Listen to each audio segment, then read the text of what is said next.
All right, let's take a look at example 4. The curve with the equation x cubed plus y cubed is equal to 6xy is called the folium of Descartes.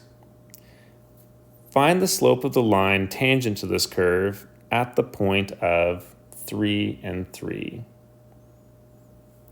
Well, if I know that I have x cubed, y cubed, and 6xy, then the 6xy, I'm going to make my factors for the product rule. The x cubed, I can just use a power rule, and the y cubed, I'm going to use a chain rule. So I'm going to say that I have 3x squared plus 3y squared times y prime is equal to, using my product rule, 6x times y prime plus y times 6.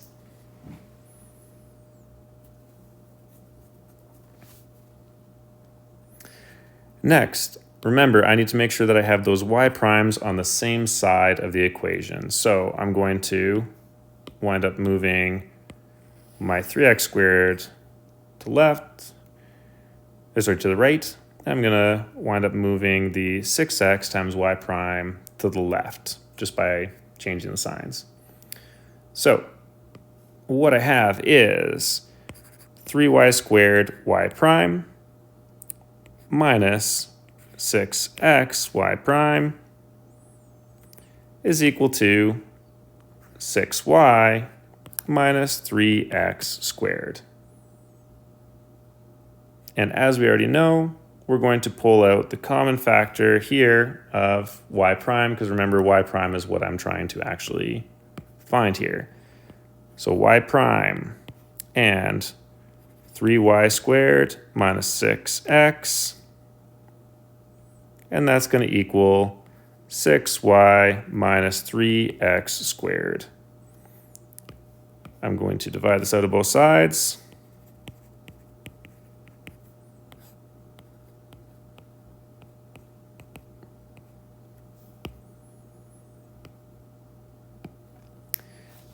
And that's going to give me y prime is equal to 6y minus 3x squared over 3y squared minus 6x.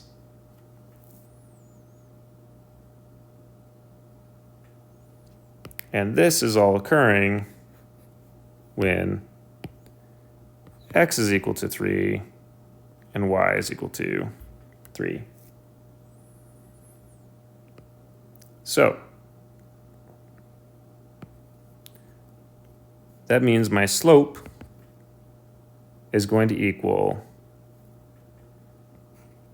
6 times 3 minus 3 times 3 squared all over 3 and 3 squared minus 6 times 3. Now, could I have simplified this further by factoring it further? Of course I could, but I can still do that with my slope process anyways. So if I'm taking the 6 times 3, which is going to give me 18, and the negative 3 times 3 squared, or negative 27, then that's going to give me negative 9.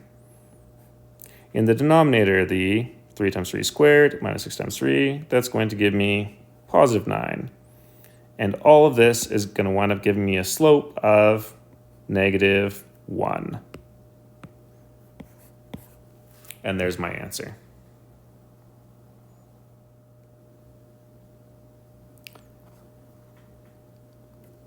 All right, so like it says, implicit differentiation can also be used to differentiate a function which contains a product of a radical, as we can see here. So this is going to be our last example for this lesson.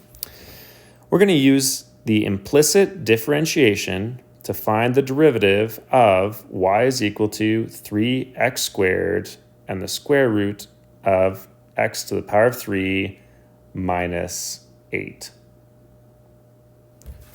What I'm going to do for this is I'm going to eliminate the square root or eliminate the radical by squaring both sides of the equation.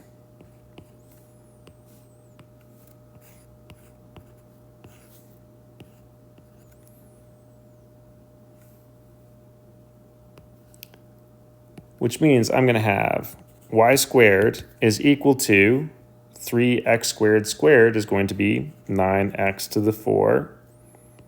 And then it's going to cancel out the radical, and we have bracket x to the 3 minus 8. Or y squared is going to equal 9x to the 7 minus 72x to the 4. And then I'm going to differentiate. So if I do the y squared, as we already know, we're going to wind up with that 2y and y prime because we're going to use the chain rule on that. The 9x squared, 9x to the 7 on 9x squared is going to become 63x to the 6. And that negative 72x to the 4 is going to become negative 288x to the 3. And what I'm going to do is I'm going to divide both sides by 2y. Which means that y prime is going to equal 63x to the 6 minus 288x to the 3 all over 2y. What do we do at this point? We factor the numerator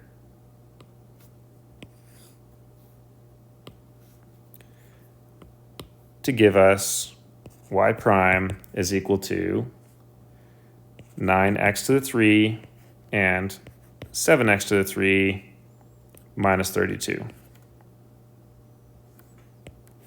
We also know in the denominator we have 2y, but we already know that y is equal to this radical. So we're going to have the 3x squared and the square root of x cubed minus 8. Well, I can divide the top and the bottom by 3 and the top and the bottom by x squared.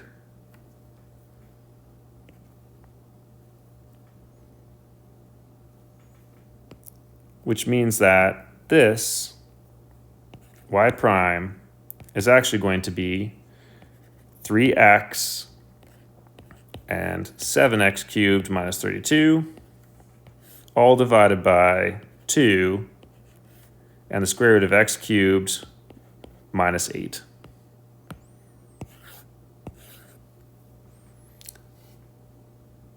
All right, that's it. Go ahead and try the you try.